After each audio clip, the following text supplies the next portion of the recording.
যান। আমাদের মোড়টা ঘুরতে খুব ফিরে যাব।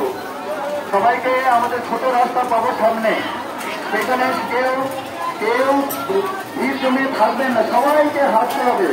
যারা যেতে পারবে না তারা সাইডে খোঁজাই গিয়ে তারপর মেইন রোডে চলে যাবেন। ছোট রাস্তা যদি আপনাদের অসুবিধা হবে, সেখানে যারা যেতে পারবে না তারা সোজাই চলে যাবেন। বিশেষ করে ডান দিকে, আমাদের ডান দিকে যারা রয়েছেন তারা সোজাই চলে যাবেন। আমরা সামনে ছোট রাস্তা পাবো। জয় জগন্নাথ স্বামী।